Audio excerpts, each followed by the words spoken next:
sobre FM. Parsley, sage, rosemary and thyme.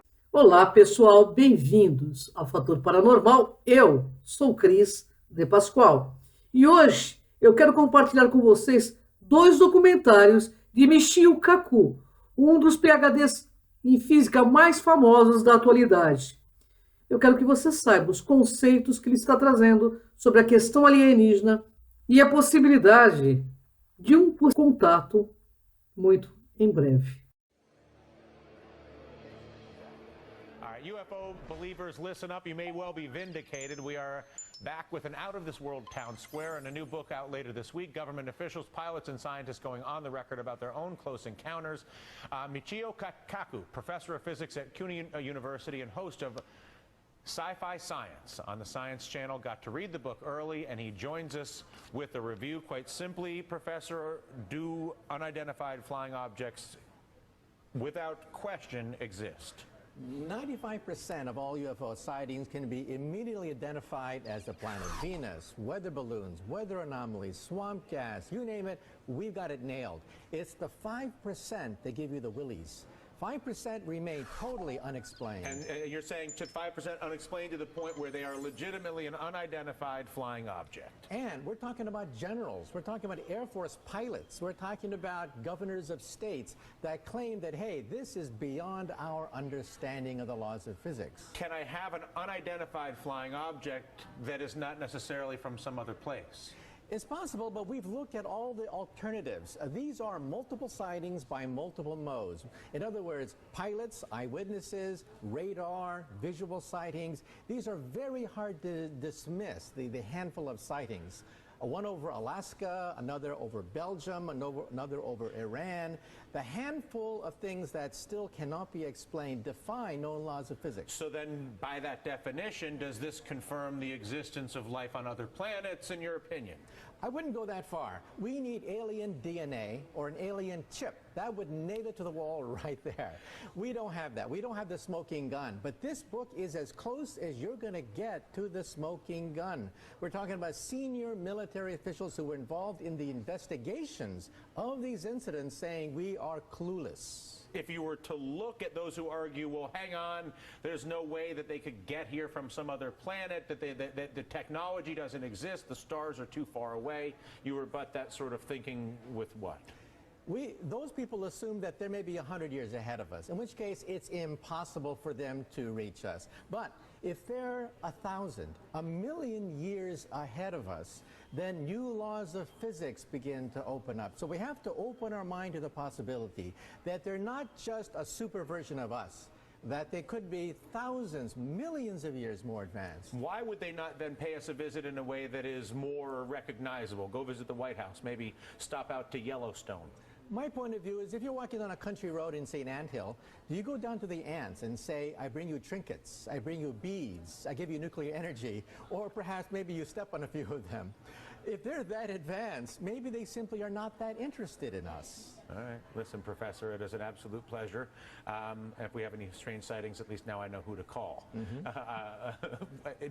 Before I let you go, do you teach on this subject at the university, on UFOs I mention it when I teach astronomy. Also in Sci-Fi Science, we have a whole episode about what kinds of physics could open up in the next 1,000, next million years. They could let us travel a few million miles at a time. New kinds of physics on the Science Channel. Very cool. Listen, a pleasure. That does it for us. I'm Dylan Radigan. Hardball's up right now. Thank you very much. Today, I want you to open your mind. Open your mind to the possibility that one day we will make contact with an intelligent civilization in outer space that could be thousands, millions of years ahead of us in technology. We are talking about satellites in orbit, the Kepler, the Corot, new efforts to identify Earth-like twins in outer space. We will have an existential shock looking at the night sky, realizing that here, There are twins of the Earth. This is my next book, Physics of the Future, where I talk about the year 2100. Let me make a prediction, and that is sometime by mid-century, we might make contact with an intelligent civilization in outer space. Now, why do I say this?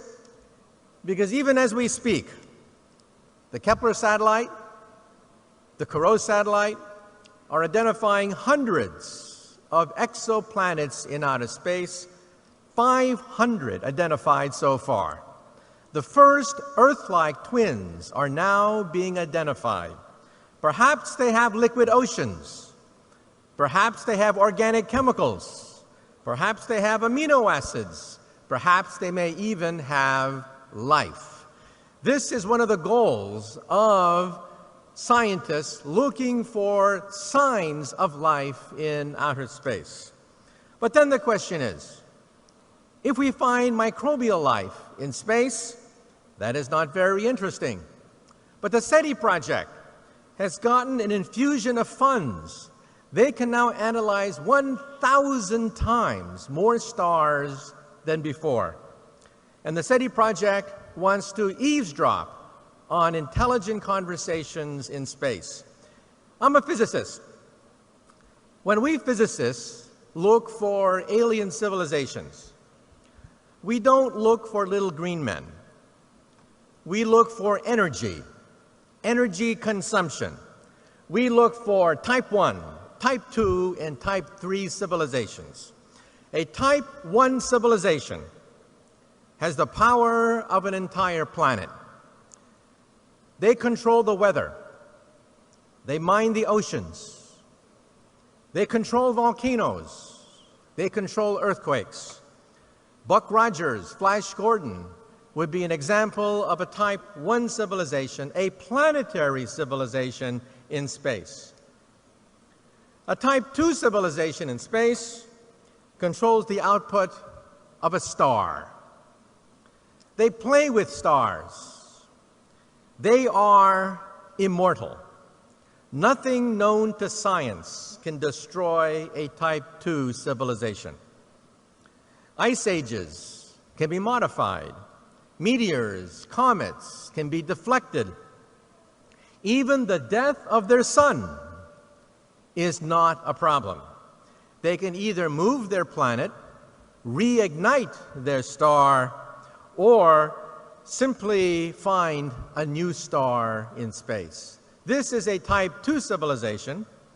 A typical example of a type 2 civilization comes from science fiction. The Federation of Planets, Star Trek, would be based on a typical type 2 civilization. And then we have type 3. A type 3 civilization is galactic. They control the energy output of an entire star. For me, this is very interesting because a type 3 civilization would be able to control the Planck energy. The Planck energy is the energy at which space becomes unstable. Space begins to boil at the Planck energy. The Planck energy is a quadrillion times higher than the Large Hadron Collider, and gateways, perhaps, wormholes, doorways, portals, perhaps to other dimensions, begin to open up for a type 3 civilization. So we have type 1, which is planetary, type 2, which is stellar, and type 3, which is galactic. But one day, I was speaking in London, and a little boy comes up to me, 10 years of age. A little boy comes up to me and he says, "Professor, you're wrong. There's type 4. So I look down at this little boy, this pest, and I tell him, "Shut up, kid. Why don't you go play in traffic? There's a nice intersection over there." And he kept nagging me, and he says, "Professor, you're wrong. There's type 4. And I said, "Look, kid, we have planets, stars, and galaxies. That's it. There's nothing else. These are the only platforms for advanced civilizations. And the little boy kept saying, no, you're wrong. There's type 4, the power of the continuum.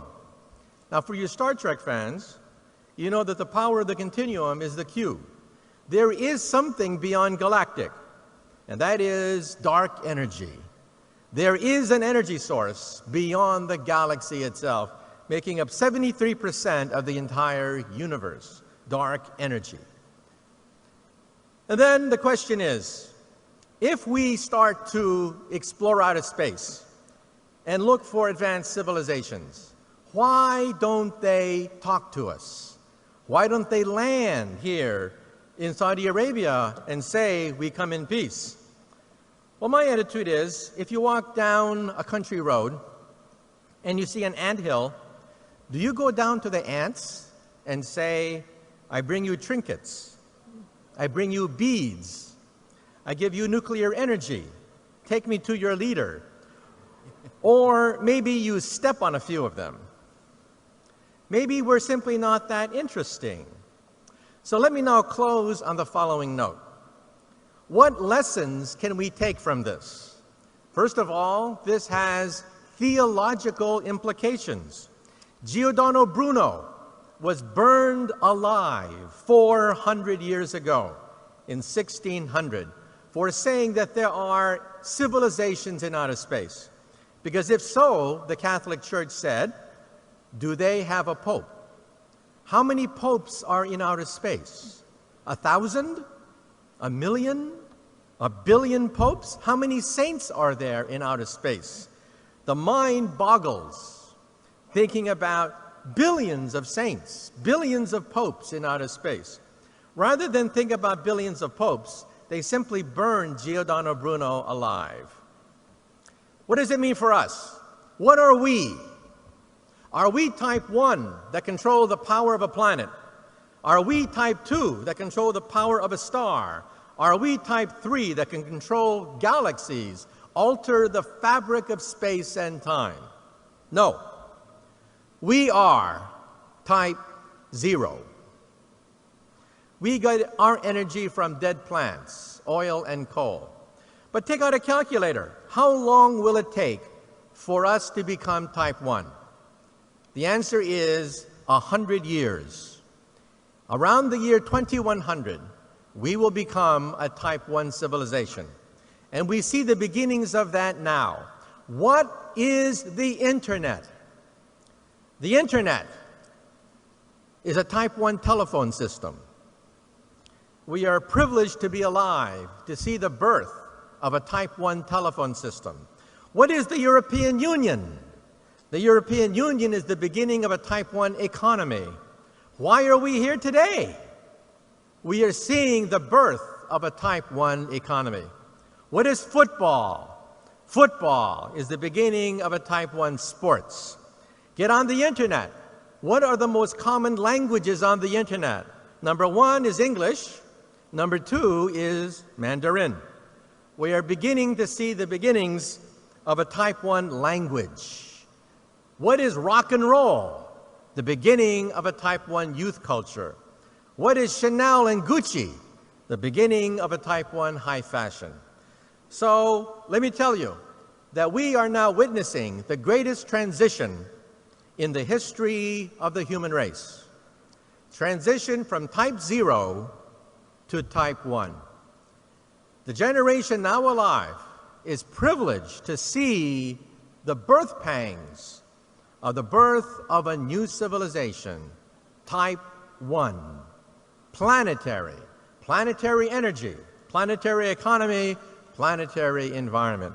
And so in conclusion now, let me wrap up. I'd like to dedicate my comments to Giordano Bruno, who 400 years ago said there are planets in outer space. Every week, we discover a new planet orbiting another star. I call this Bruno's revenge. Thank you.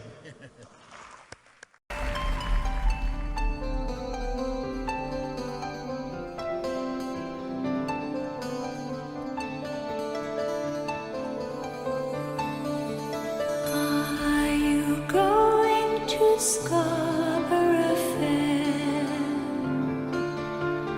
parsley, citrus,